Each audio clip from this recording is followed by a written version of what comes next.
Welcome to video 14. All right, our goal for today, given a compound inequality, you will be able to solve, graph, write in interval notation, and write in set notation. So today is all about solving and graphing compound inequalities. All right, so let's take a look at what a compound inequality is. Well, there's actually two different types of compounded inequalities.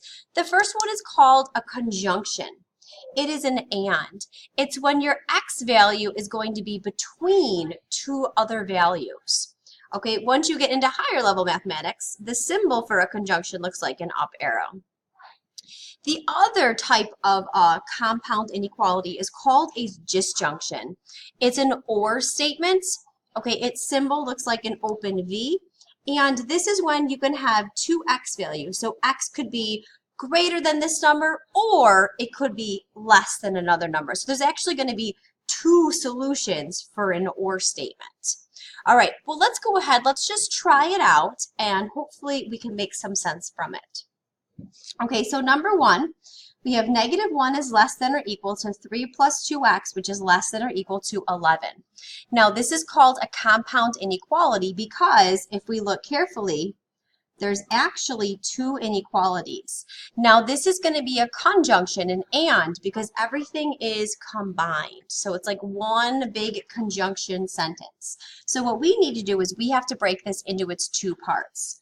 So I'm going to break this into its two parts. In the middle is going to go with both of them. So my first part is going to be -1 is less than or equal to 3 plus 2x.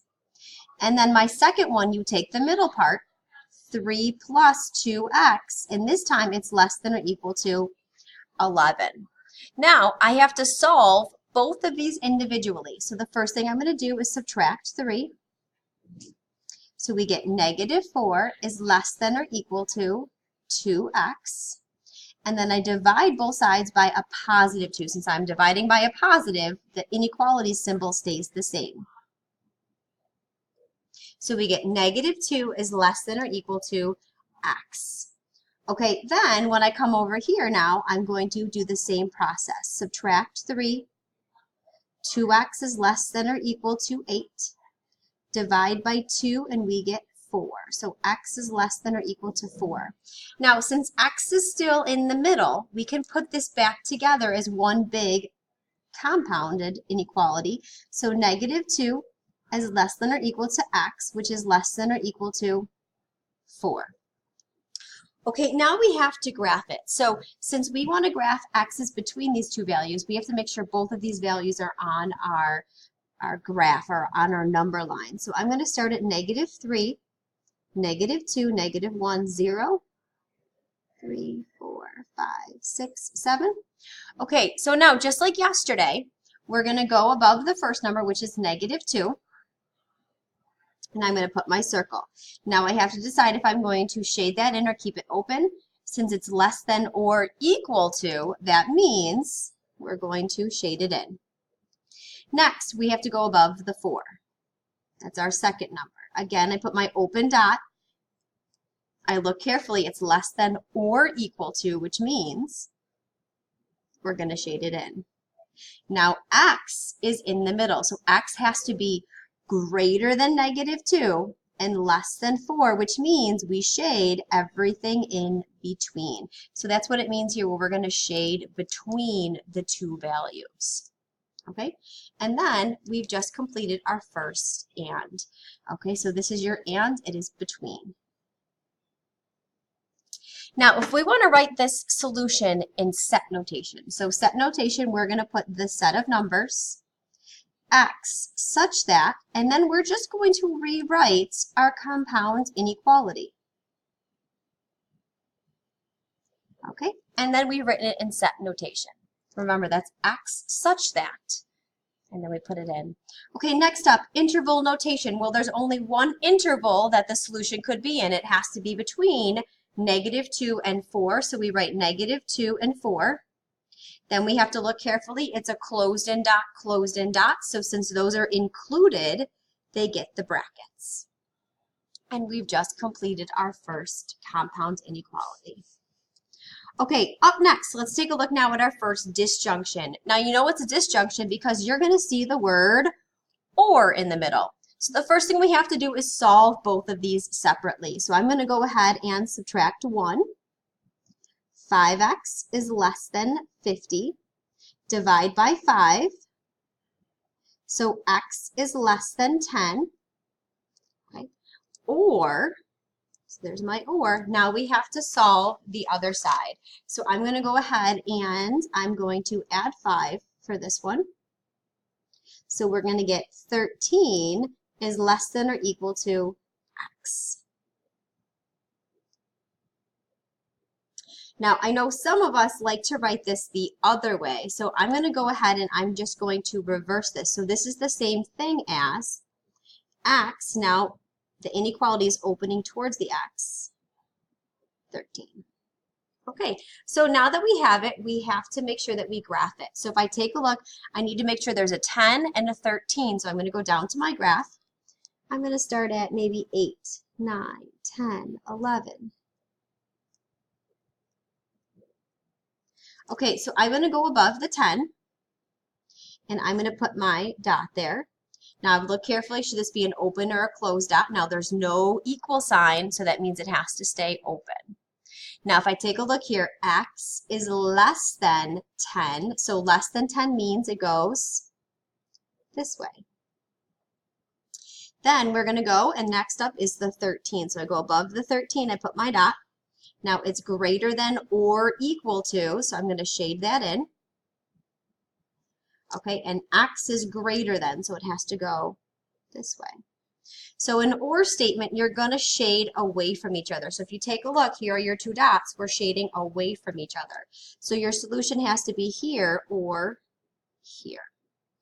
Okay, so now when we write this in set notation, again, we're just rewriting it, but we have to rewrite it with our brackets and then x such that x is less than 10 or x is greater than or equal to 13.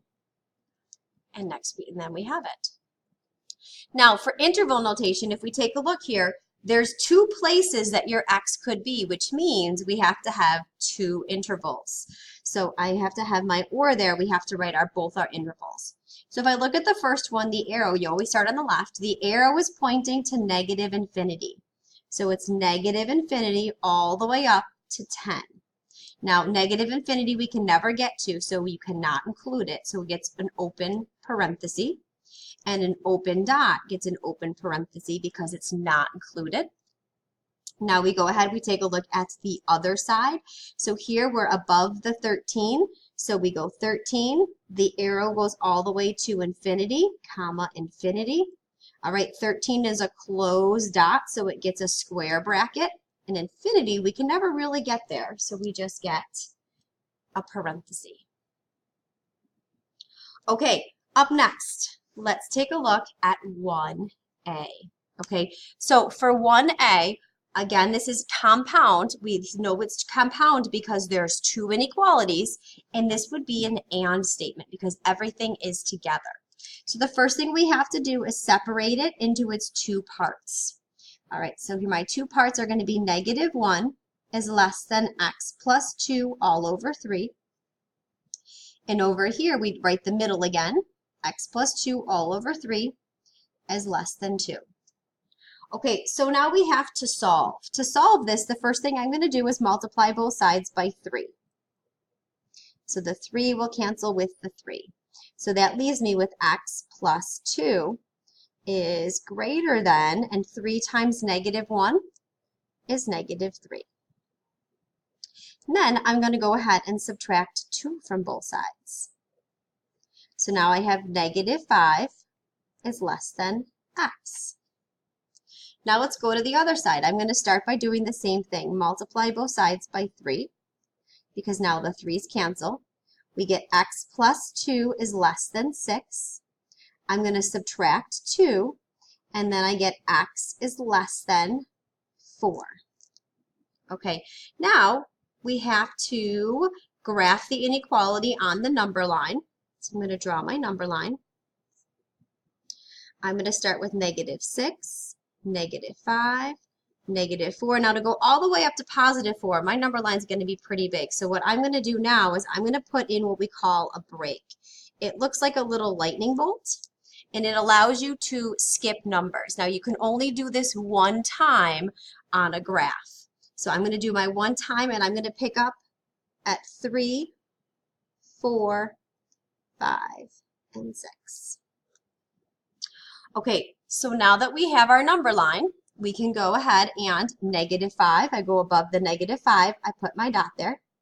Now look carefully. There's no equal to underneath it, so it has to stay an open dot. Then I'm going to go above the 4. And I'm going to put my open dot. Again, because there's no equal, it stays open. Now this was an and because the X was in the middle, so that means I'm going to shade between. So your solution is any of the numbers in between those two. Okay, so now to write this in set notation, remember that's just your little squiggly brackets, X such that, and now we're going to take our numbers, -5 is less than X, which is, and then over here X is less than 4. And we've got our set notation. So now on to interval notation. So for interval notation, you look at where you start and end. So we start at -5, we end at 4, so -5 and 4.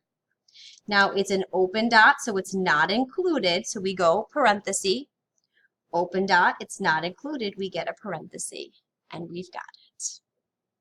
Okay, we're going to go ahead, we're actually going to skip number 2, and we're going to flip over and try 2 more quick questions on the back. Okay, so next up, number 3.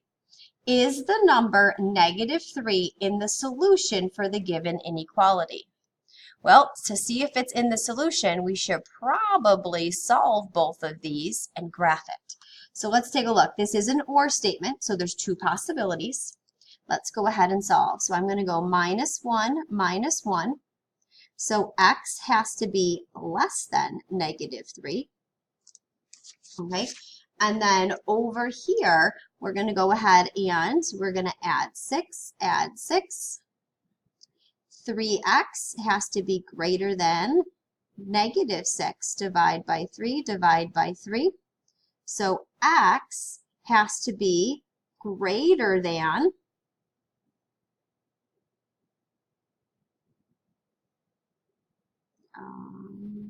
divide -2. And I think I made a goof over here. Let's take a look here. -4 minus 1. That's a negative and a negative. So that should actually be -5. If you caught that before I did, very nice job there. So -4 minus 1 is -5. Okay, so remember, this is our or statement. So let's go ahead and take a look on a number line. So -6, -5, -4, -3, -2, -1, and 0. So we're going to go above -5, put an open dot. So x is less than -5, so it goes this way. And over here, x is greater than -2. It gets an open dot because there's no line underneath, and x is greater than goes this way. So let's take a look now. Let's answer the question. Is the number -3 in the solution? Well, here's -3. Is that part of the solution? The answer would be no. Okay, the solution's here and here. Okay, so what I'd like you to do now is I'd like you to go ahead and try number 4 on your own, and then you're going to answer the question with a yes or no into the computer once you solve. All right, let's take a look. Did you separate it into its 2 inequalities and then get -1 is less than or equal to x, x is less than or equal to 2? We graphed it, and then is the number 0 in the solution? Yes, it is. All right, have a great day, everyone. I'll see you in class tomorrow.